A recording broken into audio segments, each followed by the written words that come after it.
So in this session, we're going to share information about our funder, what was called the Kidsfield project, which is Woodcraft Folks project, the aims and targets and timescales. Obviously, we're probably on plan C, if not D, by now from when we wrote this application. The project was written in the early autumn of 2019, and we had grand plans to attend festivals this summer. We did not predict coronavirus, and therefore things have changed. So we're going to sort of update you on what we think we will be doing and how things will progress as lockdown is eased, and how we are changing the project to fit what's acceptable and that we're able to do at this moment. We're also going to spend a few minutes exploring what we mean by an engineer. And I think in this call, you are all engineers, with the exception of me, who describes myself as a youth worker. So I look forward to being educated about how do we define engineer. We're also going to do some little induction about the volunteer roles, responsibilities, what you can expect and what we would expect from you. And we'll go through what training we have planned, and also highlight any other information and support needs that you feel that you need as a team. And we will do our best to address those either one-to-one or as a group, or maybe in small groups if it's relevant for certain individuals or individuals who are taking on particular roles within the project. And finally, just confirming our next steps, because it's quite clear that we are not going to Latitude next month, and we won't be attending Common Ground International Camp in August. So I'd quite like to do some introductions. So I'm going to unmute you all, hopefully, and I'm going to invite you one at a time to introduce yourself and who you are, where you come from, and what's interested you in this project. So Becky, would you like to go first? Yeah, I'm Becky. I live in Leeds. And a little bit about what I do as an engineer? Yes, please, that'd be great. I work for a housing developer building eco houses. I have civil engineering and architecture background, so I kind of do a bit of both and sit between the engineers and make sure they do what we tell them to do, but also assist a lot on site and make sure that they build what we tell them to build. I didn't know that about you, so, Becky. Yeah. That's nice to know. Thank you. Bob Dean, would you like to introduce yourself? Okay, so I live in Tolworth, which is in just on the outskirts of the southern side of London. I am an engineering consultant. I work for an Italian company called Rena, and I specialize in work on high voltage and transmission voltage cables on offshore wind farms and hydro systems. I'm doing a bit of work on the Wave Hub at the moment, so I do quite a lot of work on large renewable energy projects. And for many years, I was a venture leader in the Woodcraft Folk. I stopped doing that now, but I still do singing with the Venturers and play guitar and do songs with them and stuff like that. Well, next month, Bob, you'll be here. Please know we're doing some activities with the Tolpuddle Festival, including some singing. So okay. I'll send you details. Maybe you can come and join in. And Bob Todd, would you like to introduce yourself? Hi, I'm Bob, live in the middle of Wales, Machynlleth. Currently a venture leader, and I've been obsessed with electronics since I was about 6, I think. And I used to teach electronics at Southampton Uni. I still work part-time now in electronics, an instrumentation company measuring biological cells with electronic methods, but also I've worked in renewable energy systems and worked at CAT, Centre for Alternative Technology, for quite a number of years. And I'm interested in this project because I've done various other things with young people in technology and trying to get them interested. I've been kind of interested in the fact that even when we're kind of doing what I think are really interesting things at camps and so on, the level of curiosity about technical things that I feel is rather low, and I'm interested in why that is. Really. Okay. Well, maybe we can find out. Thanks, Bob. Colin, would you like to introduce yourself? Sorry, was that me, Colin? Yes, please, Colin. Yes, sorry. I think you got cut off as you did the unmute. Yes, I'm Colin. I lived in Sheffield for a long time, well, nearly 40 years now, well, 40 years roughly, and I'm still registered as a professional engineer, although I haven't been practicing for some time. I started my career, I suppose you could say, coming to this project to do things in reverse is a kind of penance, because the first half of my career I worked in the metals and extractive industries, highly polluting, highly carbon emitting and so on, but I migrated from that into structural engineering, dynamics, vibration and acoustics, and particularly most of my career was to do with computer simulation, finite elements and boundary elements, if those of you who are engineers know what I'm talking about. And then from that, I ended up really being a marketing person rather than a sort of technology consultant, rather than an actual practicing engineer. And that's in fact what I've been doing for the last 10 years. I've been teaching business, administration, marketing, and related topics, including some economics. So I've kind of gone off into the economics world and the business world, and then coming back to engineering with this this project. But still, as I say, keep up with some of my engineering knowledge. Yeah. Thank you, Colin. Thank you. Would you like to introduce yourself? You've muted yourself, by the way, so you need to click on your, that's it. Hello, I'm Hannah. I've been involved in woodcraft, so started off in Leicester and then in various other places, but I've lived in London and Brighton, and now now I'm doing a PhD at the University of Sheffield on mini-grids for rural electrification. So I'm based between engineering and geography, looking at how rural mini-grids, largely solar ones, are how they're planned, and how kind of they impact communities and how communities are involved in their design. I didn't know you were in Sheffield. It feels that we're very West Yorkshire based. Josh, would you like to introduce yourself? Again, you've muted your own microphone, so you'll need to unmute yourself so we can hear you. Good evening.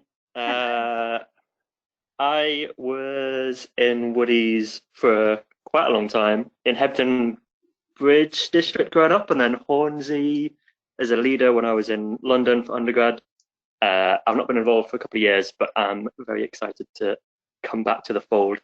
I'm an engineering PhD student.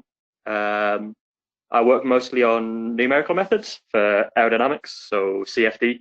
But I did a little bit of modeling for small wind turbines during my master's, which was really interesting. So most of my engineering experience is probably way more theoretical than would be useful in a project like this. But I find it interesting. We're pleased to have you, Josh. And Margaret, would you like to introduce yourself?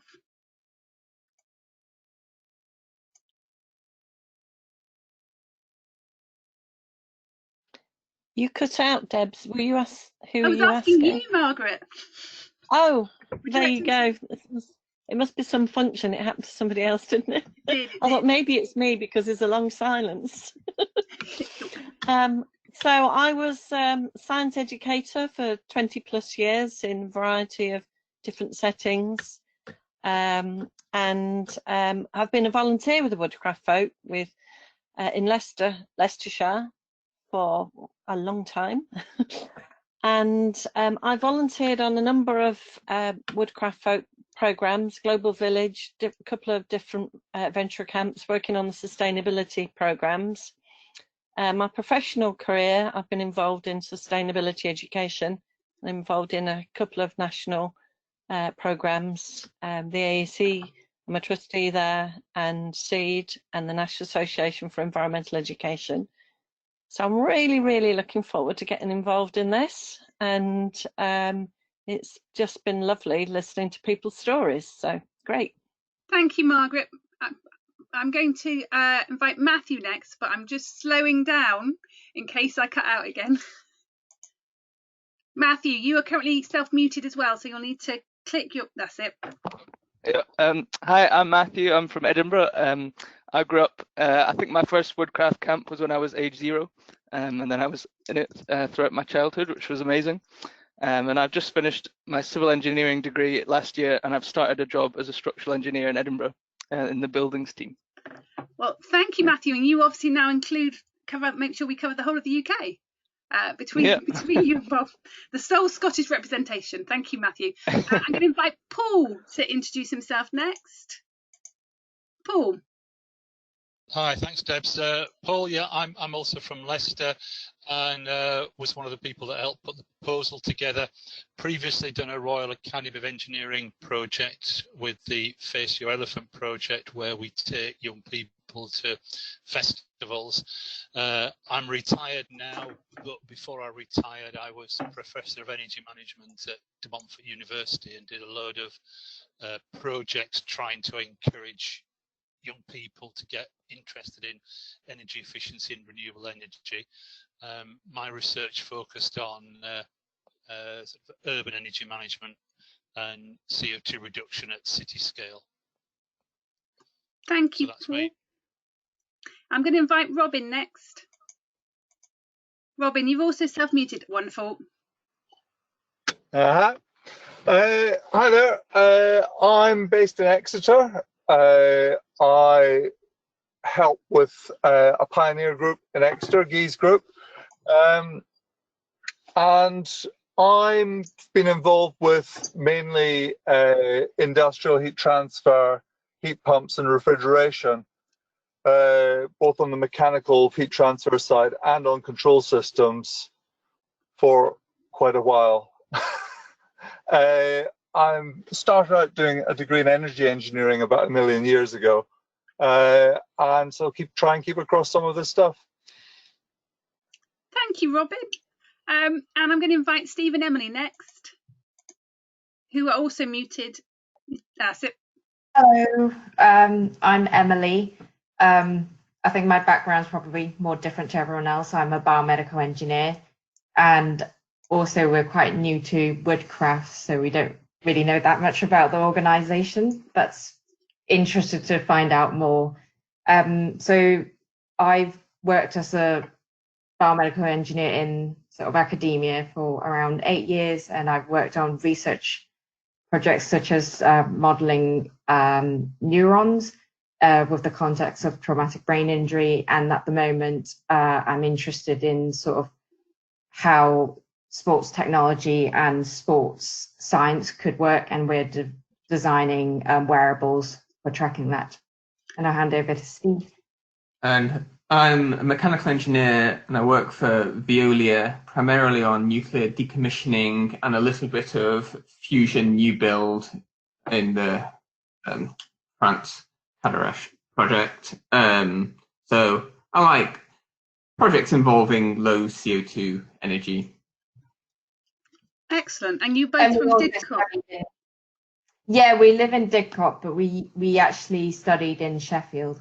Ah, see, more of those West Yorkshire connection. Oh, actually, Sheffield, South Yorkshire. Oops. Yes. Yeah. Okay, thank you. Thank you both. I'm going to invite Susie next. Susie. Hello. From what it sounds, I'm the newest engineer here. I finished my civil and structural engineering masters a couple of weeks ago. We're meant to graduate. Have a graduation in a month, but I guess that's not happening, unfortunately. I'm starting my job as a civil engineer next month, mainly doing geotechnical stuff for railways. Oh, and I've been involved in woodcraft since I was very heavily involved in woodcraft when I was younger, but kind of drifted away. So I'm excited to get back and see what's going on now. There are quite a few of you who were heavily involved when you were younger who have drifted away, and I'm really pleased that you have come back. And I think Anne, I'd also like to invite Anne to introduce herself.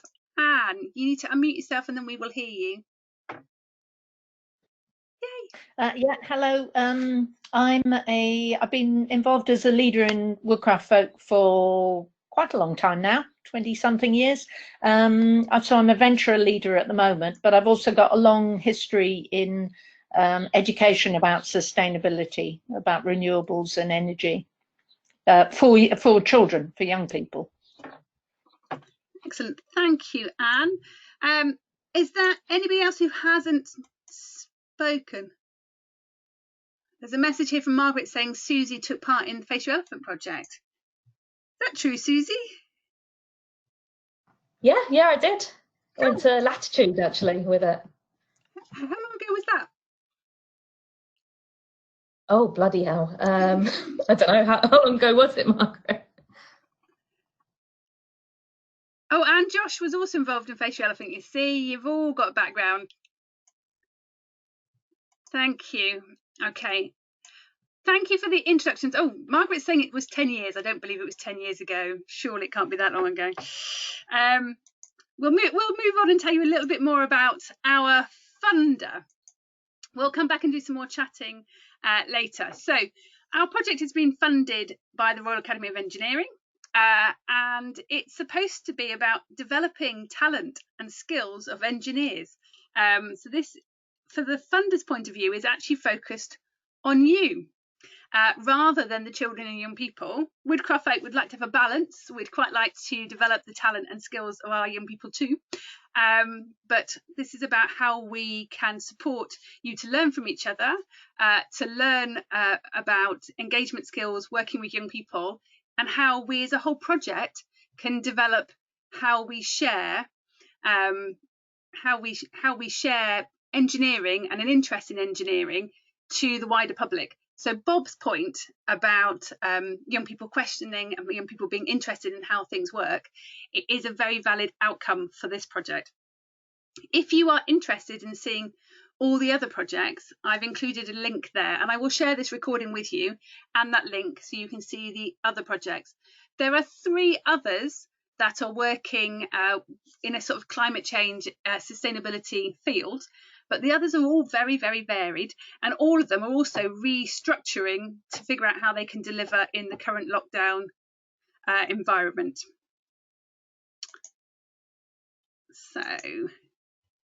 So the scheme aims are about inspiring creative public engagement, testing new approaches to work with engineers about how they can engage members of the public of all ages. So not all of the projects are focused on children and young people, but clearly Woodcraft Folk is a children and young people's organisation, and that is our priority. We are looking for our activities to focus on all of our age ranges, so from preschoolers up to 21-year-olds, although we expect that the majority of our activity will focus on those 10 to 16-year-olds.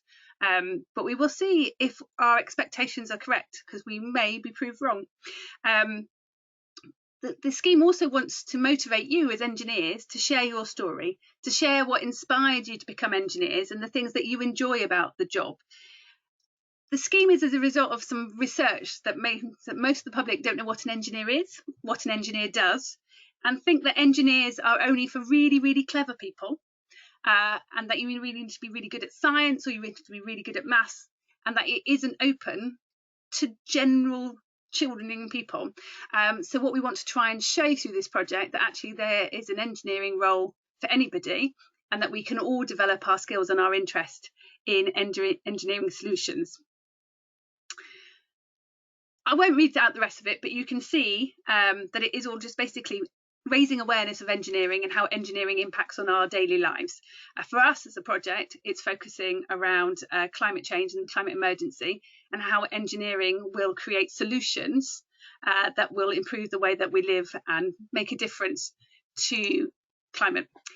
And this is partly one of the questions that we need to share with our audience, is about what is an engineer.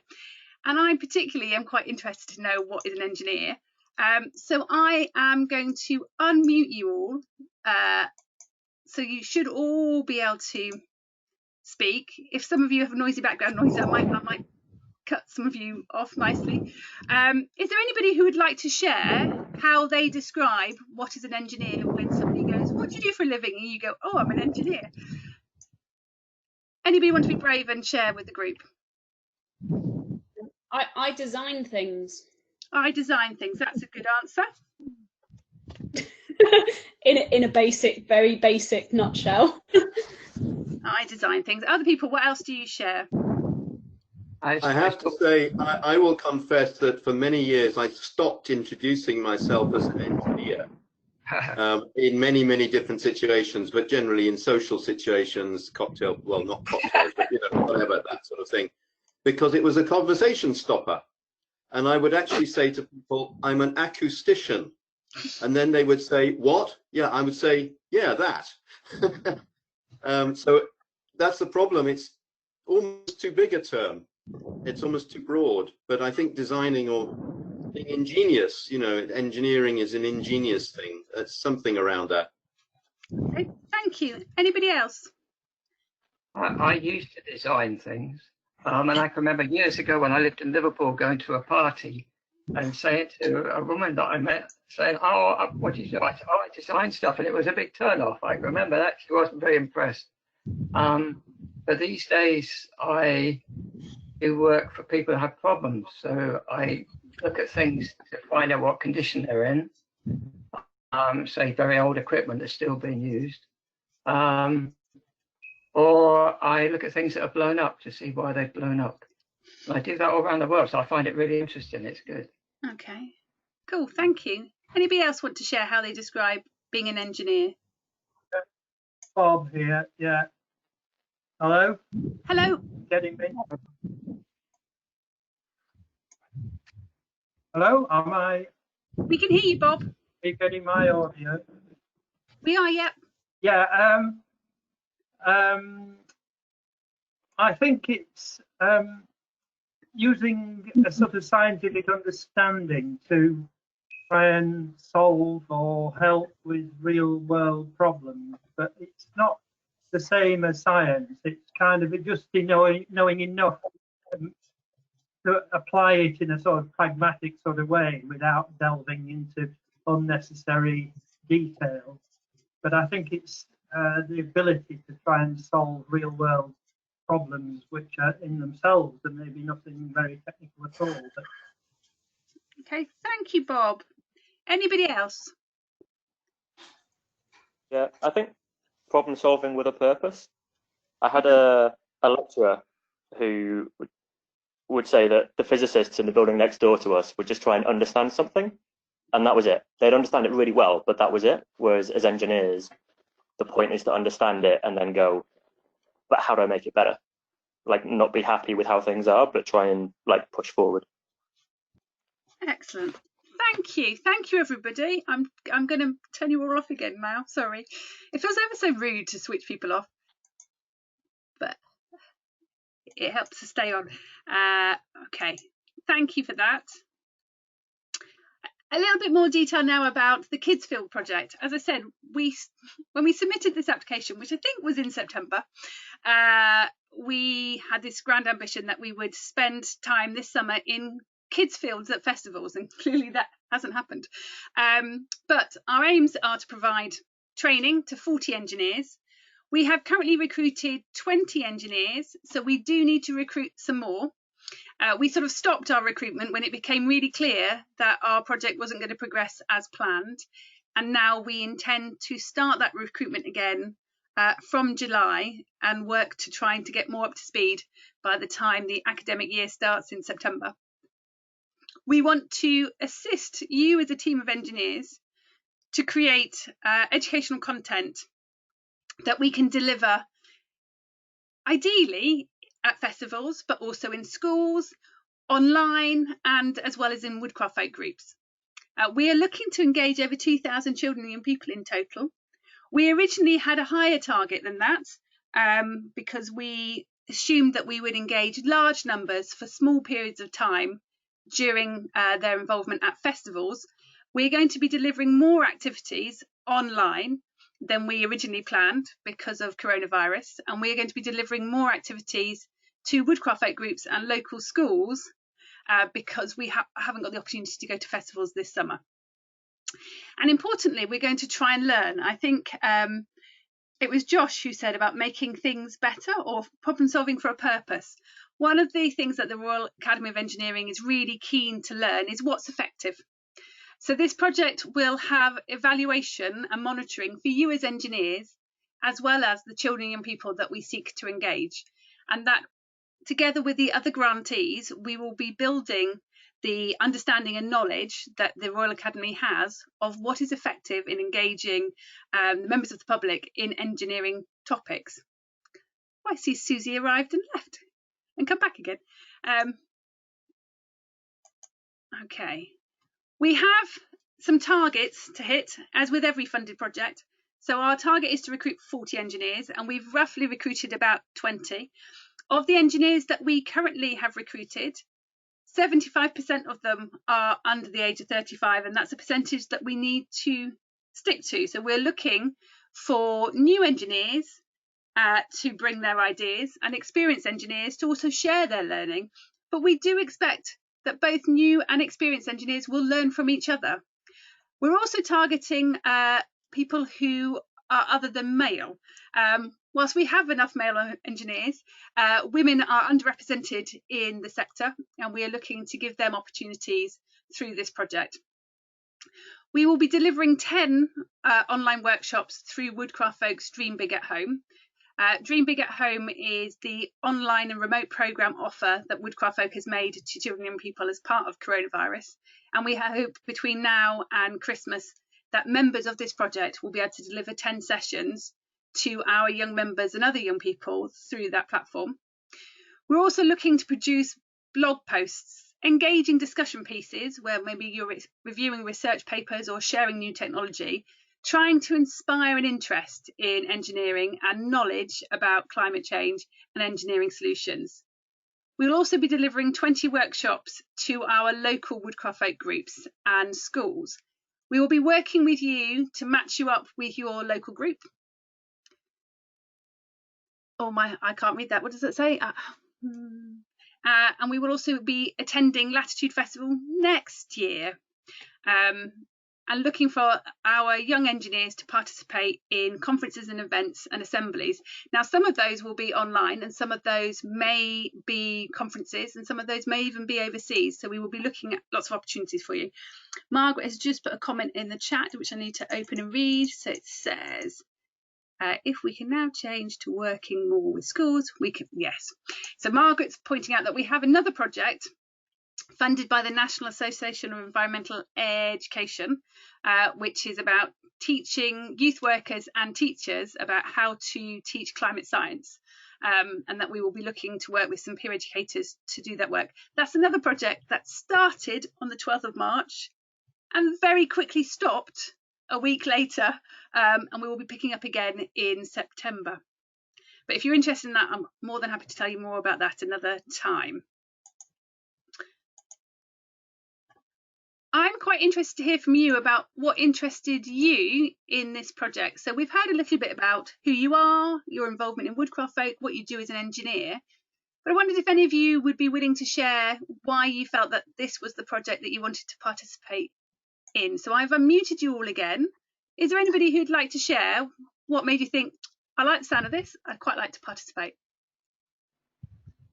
Yeah, I don't mind going first again.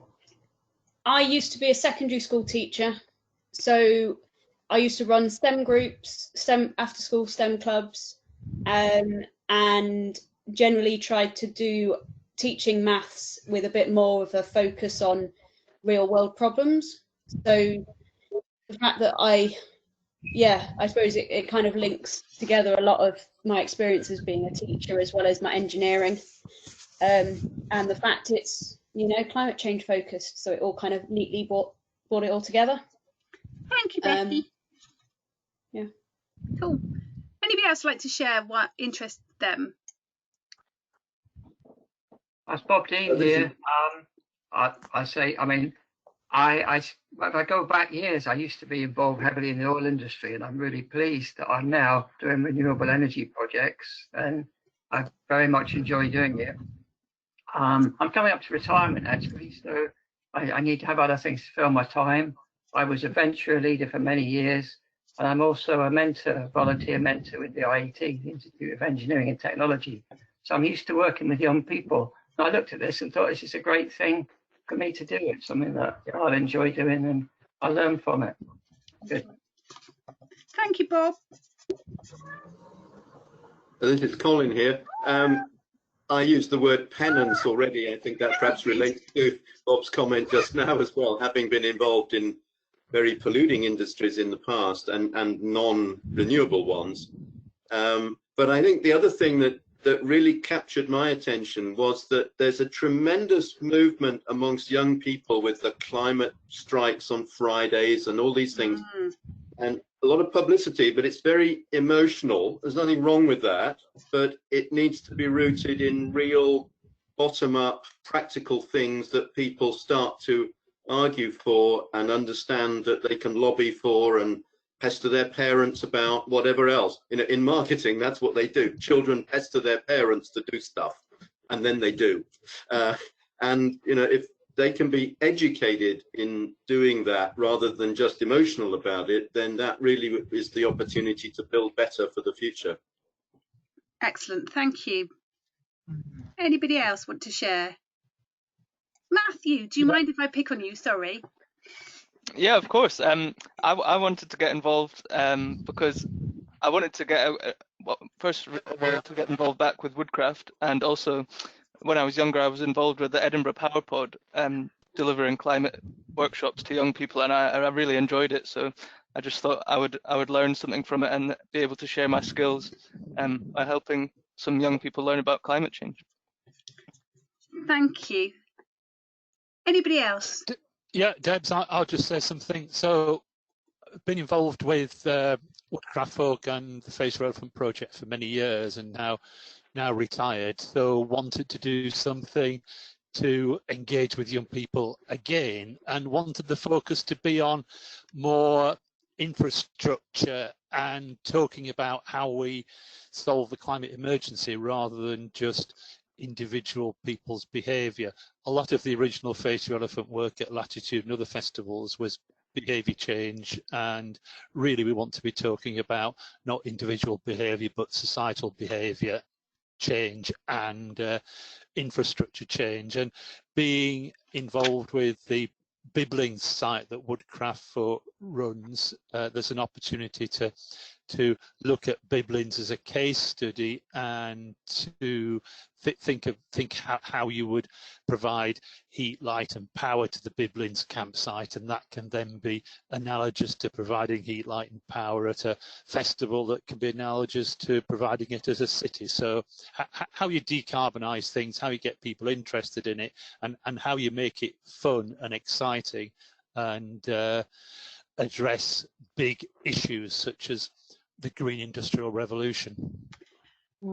Thank you, Paul. I think that's a really relevant thing to raise, that lots of Woodcraft Folk members, our younger members, have been involved in the Friday strikes, as Colin mentioned. And I think you're right that lots of that has been rather emotional. Lots of that has led to what they describe as eco-anxiety. Some people are feeling guilty about their life choices, but underlying, we need to make system change and the infrastructure change that Paul has just alluded to. And I think one of the motivations for writing the bid and setting up this project is to give people hope and that there are solutions, so that we can begin to address some of the anxiety that some of our young members have felt, that nobody has taken action on climate change for the last 40 years, because there is some action, maybe not enough, but there has been progress made. Thank you, everybody. Okay, so to tell you a little bit more about what our expectations are on you. Some of you, I'm aware, will have read the volunteer role description that we produced at the beginning of the project. But for those who haven't, in summary, what we want is every volunteer to participate in some project training activities. Those training activities will be delivered largely through webinars now, We had hoped to have a weekend at the Biblins Youth Campsite, but unfortunately lockdown restrictions will mean that that won't be taking place. And we will also do some mentoring, peer-to-peer, one-to-one training opportunities for those who are interested in particular things that maybe are not needed by the whole group. We also want you to work together to share and create activities that we can then share with the children and young people, whether or not we're engaging with them in the classroom, in a Woodcraft Folk group, or at a festival. For those of you who like to write, we are interested in people doing blogs and desk reviews. We don't expect every volunteer to do everything. We recognise that each of you will have different comfort zones. We would like to push you a little bit out of your comfort zone. This is about you developing skills and having new experiences. So we would like you to try and do something new, and we can arrange for you to do that in small groups if that is more supportive and comfortable for you. But we will find a task list that suits you, your skills, your time, and what most motivates you. We also need you all to take part in the evaluation activities. So I'm aware that some of you have already filled in the baseline questionnaire for the Royal Academy. For those of you who won't, I will send you a link to that again. And we'd like to give you an opportunity to represent this project and represent Woodcraft Folk at various events, sharing what we're doing to inspire more people to be involved and taking action on the climate emergency. Hopefully in that list there is something that is of interest to you, and this isn't a total surprise, and this is exactly what you think you've signed up to do. In terms of rights and responsibilities, you can expect from us some training and support. We will appoint a project officer who will work with you and make phone calls with you to make sure that you've got everything that you need to sort out any travel expenses, to get to events, to help you manage your diary and to link you up with local Woodcraft Folk groups or schools. We will also give you references and recognition for participating in this project, and that we were looking to make sure that we have some form of recognition, and if there is certificates of attendance or skill development certificates that we can issue, we will be doing that too. I do need you all to complete an enhanced DBS certificate for those of you who haven't already done one with Woodcraft Folk. So I'll be following that up with you over the next couple of weeks. I'd quite like you all to commit to doing at least either one online activity or one workshop to get you maybe face-to-face, even if it's virtually face-to-face with some young people, and to respond to the project officer when they make contact with you. And it's really vital that you complete the project evaluation activities. We will be doing project evaluation at key points in the project. So at the beginning, we'll also be doing one at the end of the autumn term, one at the end of the spring term, and then one at the very end of the project. These are online surveys. They shouldn't take you more than 5 minutes to complete, but it's essential for our funder to measure the impact that this project is having on engineers, and for us as a project to learn what we're doing well and where things can be better for future activities. Again, hopefully none of that is a surprise to you. What training is available? We're going to be doing some technical training, so looking at climate science and sharing case studies. We're also going to be doing things around online public engagement. So how to, I'll get to that in a second, Colin, how to do online group facilitation and how to write impactful social media, as well as writing a blog. There'll also be some academic-based training about how to write a review and how we can best translate technical documents for young people. And then finally, we'll do some training specifically about working with children and young people around safeguarding and safe practices and how to be inclusive of all young people in the work that we are doing. And then Colin has just asked for an update of our new timeline. So what we are expecting at this moment in time is that by the end of this month, we'll have done all the baseline surveys, and that we will begin the training in July. And that training schedule, we will set a series of dates throughout July and September, and you can join them live or you can watch them on demand. Clearly, if you watch them on demand, it's harder for you to ask questions and participate. We will be looking for people to begin desk reviews over the summer, and we will be looking to recruit all of our additional volunteers by the end of this calendar year. We're hoping that we can start delivering workshops from September onwards after we've finished some of the training, and that initially those workshops will be online, and that we're hoping that we can deliver face-to-face workshops from October half term. So as somebody who works with young people, I'm very, very focused on academic years. So for those of you who aren't necessarily involved in the academic world, so from the end of October, we're going to look to start doing face-to-face workshops. I'd quite like us to be in a position to meet and review those initial small group workshops in February next year. Where we'll meet, we'll have a look at where we are across the map and find somewhere that's easy accessible for us, as many of us as possible, to get together. And I'm not going to guess now where that might be. And that we will end the project at Latitude Festival next year. So that's a little bit about the timeline. What I'm interested to know is what you think your information and training and support needs are. I don't know if anybody has any thoughts about the things that they would like. I'm aware I've just given a very quick overview of what we were offering. But is there anybody who thinks actually what I could really benefit from this? Because clearly this isn't how we envisage delivering the training.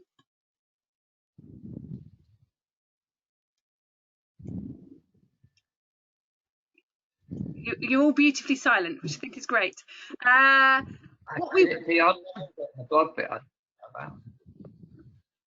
Sorry, what was the question?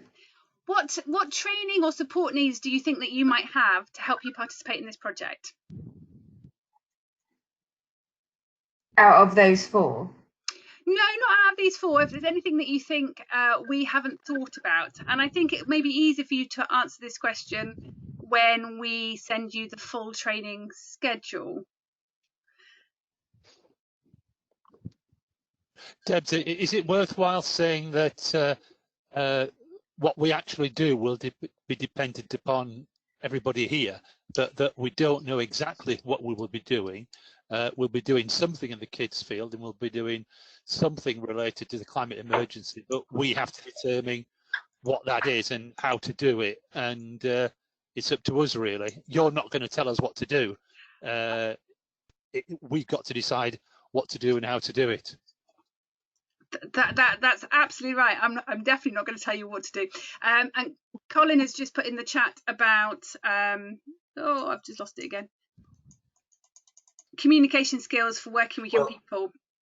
Oh, go on, Colin. Yes, I was going to say that's because I think maybe different ones of us have different levels of experience, skill, and so on in that. So I'm, as I've mentioned, been in marketing, but this is in a business to business, you know, I'm talking to academics in a rather technical way or a very business-like way, not the language of a 15-year-old who thinks, you know, whatever. I mean, I have grandchildren now, so I am familiar with children, but you know, well, we don't often have technical conversations with young people. Yeah. So you know, I think you're absolutely right. One of the sessions that we have planned is about what are the educational outcomes we're looking for, what are the key messages we want to share with young people, and how we can do that in an engaging language. So yes, definitely, because one of the interesting pieces of research done by the Royal Academy is just how elitist engineering is perceived by people. The fact that it is only available to those who are in the cleverest people in the class, or those who are achieving the highest scores in particular science subjects, and therefore to break down that barrier and make sure that we're being accessible to all groups of young people will be really, really important. Thank you, Colin. So I'm going to move on to just general questions. I mean, I think Paul has summed it up well, that as a group we need to prioritise the messages and the skills and our own personal experiences that we want to share. We are very fortunate to have in our group individuals who've been doing sustainable education and climate change education, dare I say, for decades, and we'll have access to resources that we can use. But over the next coming months, between now and September, we need to work together to try and create activities, session plans, and they may only be half-hour sessions, to try and inspire and ignite people's interest in climate emergency, climate science, and engineering. Paul, is there anything else that you want to say? Because one of the things we had hoped to do was have people at our Biblins Youth Campsite, which, for those of you who don't know, is a new campsite to Woodcraft. We've been there for 2 years. It is off the national grid, so all of its electricity is generated by solar, and therefore it's an interesting case study about how we can support large-scale events by using only renewable energy. And we hosted Venture Camp there last summer, and it was quite exciting to have that many young people relying on either solar energy or pedal power to make things work. Anne has also just put in the chat about sharing resources in a shared drive. So we will create for all of the volunteers a shared Google Drive where we can put resources that have been tried and tested, but also we can draft and share new resources and activities we'd quite like to test with children and young people. Oh, sorry, it was Margaret who said that, not Anne. Sorry.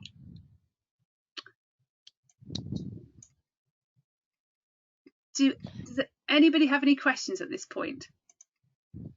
Deb, I'd just like to say a little bit more about Biblins, because I think in the proposal we said we would use Biblins as a sort of case study, and we would produce some interpretive facilities for people camping at Biblins, so that any group that's camping at Biblins in the future would have a self-guided tour of all the renewable energy facilities there.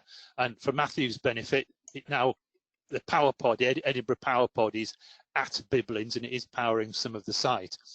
And there's an opportunity to get involved with the design of what might happen in the future for power provision at Biblins, and to produce the interpretive guide and to do something that will be used by many people in the future.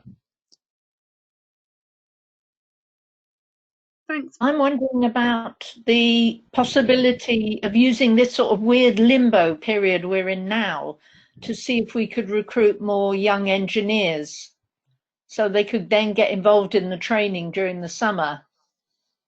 And I wonder if by the autumn, by September, October, they may be back being focused on all sorts of things.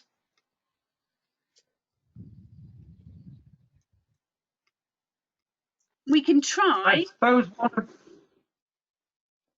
one of my concerns is that I've in the past found that the way of getting people really enthused about engineering is to be involved in practical projects where there's some tangible target, you know, and you know, individually realizing things didn't quite work how they expected them to, and then having to find out why and fix it and so on. And that I find it hard to translate that on to doing things online. I think that's one of my concerns. Mm. And that, you know, maybe some tips on how to do that online. That's definitely something for us to think about, Bob. I'm sure there is something we can do to do that. And in terms of that practical application, all of our centres are currently looking at decarbonisation, so that we hopefully will have an opportunity to get together and use them all as case studies and get people to see how we manage waste and water and energy at all of them. And I'm aware that with so many of you in West Yorkshire or South Yorkshire, that Lockerbrook is only a stone's throw away for many of you. Does anybody else have any questions or observations at this point? I've got Bob Daniel. I've got a quick question. If I look at the work that I do in renewable energy, it tends to be in very big projects. So I work at the Cahora Bassa Dam in Mozambique, which is the largest generation facility in Africa. And today I've been working on the Rampion wind farm, which is offshore off the coast of Brighton. They're massive, big projects. They're very different from the sustainable energy project that would be run, say, at a Woodcraft Folk campsite or a Woodcraft Folk activity centre. Is there still an interest in that sort of big project? So it's got a major effect on the world environment and the effect that we have on, say, carbon production, stuff like that. I think so, definitely. And I would imagine that our groups who are in the South Coast would be really interested in the project work that you're doing. The Rampion one, yeah. When we're talking about system change being so important, huge offshore wind farms like that are absolutely essential. Right, well, that's good. Okay. Debs, I've got a question for the non-Woodcraft Folk people in the conversation tonight. Does it all make sense to you? Are you still interested in being involved, or have all the Woodcraft Folk people put you off?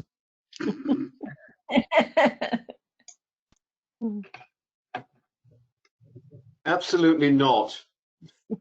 To the second question. Absolutely yes to the first. So Emily and Steve here. I think, yeah, it's all making sense so far. I think sounds good, and like maybe would like to know more details about how things would actually work, and maybe online, or because we haven't got any experience doing this type of thing.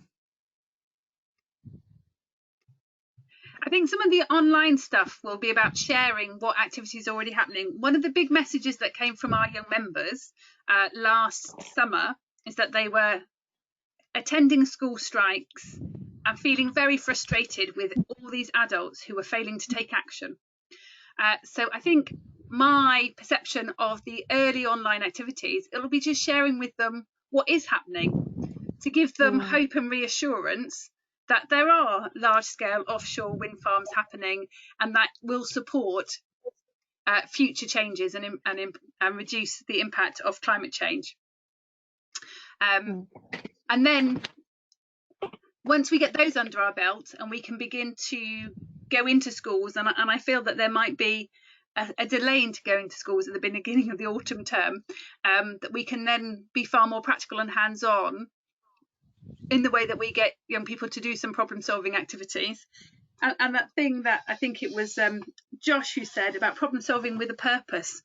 So we can share with them climate emergency problems and then help them to explore what solutions might be, and share with them case studies from the sector where different companies, different scientists, different engineers are testing approaches to address the climate emergency. Does that make sense? Yeah. Excellent. If we're looking at like getting them involved in how to make that sort of systemic change, are we going to look at some of the softer skills as well? Because it sounds like there's going to be a lot on the kind of the hard skills of actually what technical solutions are going on. But would it be useful to look at stuff like, just as a non-technical person, how do you read a news report on a technical topic? If you see a BBC News report on a new wind farm or a new energy production, whatever it is, how do you actually make a judgment on that when you've not necessarily got the technical background? It could be useful for, especially when you've got people worrying about stuff, actually give them the tools to work out what. I think that's good. Very good. Yeah, I think we're all agreeing with you, Josh. I think giving young people the skills and the critical thinking ability to take evidence and assess that and make a sort of judgment about how they feel, how they should respond, and maybe how they challenge things. would be really a positive outcome. And if we feel that we have the skills between us to do that, then we should definitely do that. Yeah, really Yeah. important. And yeah, on both like consuming data, like and information, but also where would they go to be able to do something themselves? I'm not talking about like turning off a light switch, but you email an MP, you email the public outreach of E.ON or an energy company, or kind of where do you actually go to try and influence that change? We have a thing in Woodcraft Oak called Venture Committee, which some of you may have heard of. I'm aware that some of you are venture leaders or have been venture leaders, and some of you have been venturers. And they at the moment are writing a call to action for young people about the things that young people should be demanding of their head teachers, of their local authorities, and of their MPs. And sharing that call to action with young people as part of our work will help mobilise and direct those energies of young people who've been attending the Friday Strikes for the Future. So I think Woodcraft Oak has a marrying up to do of our young people's voice through our venture committee, your skills as engineers, and other volunteer skills as youth workers to try and make sure that we can help educate, inspire, and motivate and call to action our young people to address climate emergency. You can't see me, but I'm being really excited at my end of my computer. And Margaret's just saying here, the softer skills are what makes the difference, particularly to very young children. I think that's what you've just said, isn't it, Margaret? Yeah. Yes. You could have said it out loud. Just so that you know, if what will happen next is over the next couple of weeks, I will be in touch with all of you. I will send the baseline questionnaire for those of you who haven't already filled it in and ask you to complete that. I will also send a doodle so that we can schedule the project training over the next couple of months. And then you can choose and select which training you would like to come to and what fits your schedule best. I will also send you recruitment material so that you can share with your engineering friends, because it would be great to have more of you. And then in about a month's time, we will get together and do one-to-ones to talk about your individual contribution and what you feel able to contribute, how far you feel able to travel, whether or not you'd be available to do a school session in the day, or whether or not you are feeling comfortable to do online sessions this summer or early autumn. And just make sure that you feel that you've got the support that you need and that you're contributing at a level that you feel comfortable with. So you can expect all of that in the next few weeks. For those of you who have got to do a DBS check or a PVG for you, Matthew, in Scotland, I will be in touch with you to make sure that that takes place over the next few weeks as well. Are there any other questions at this point?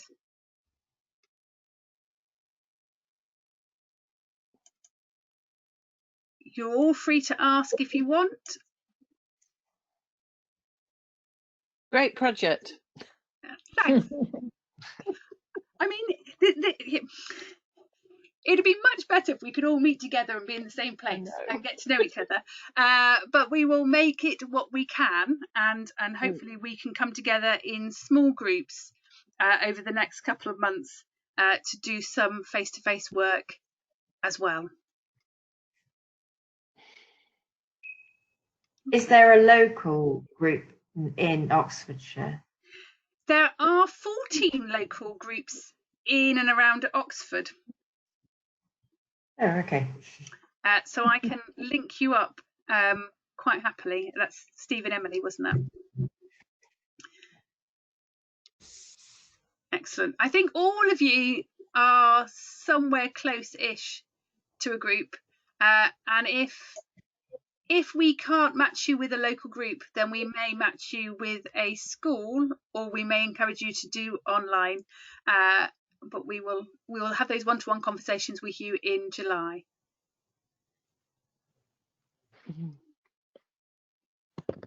Okay.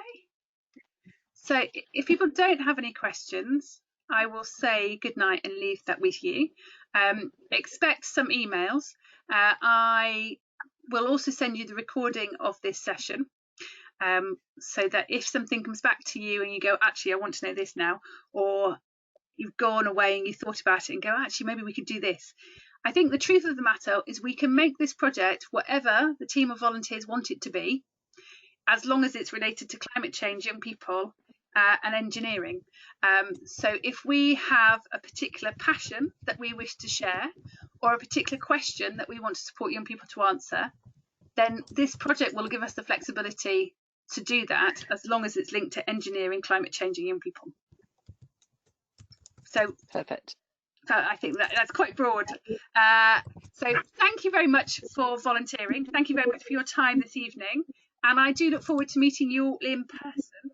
And hopefully that will be soon. Right, and thank you, everybody. I'm going to stop recording and then close the meeting. Thanks, Thanks, Deb. That was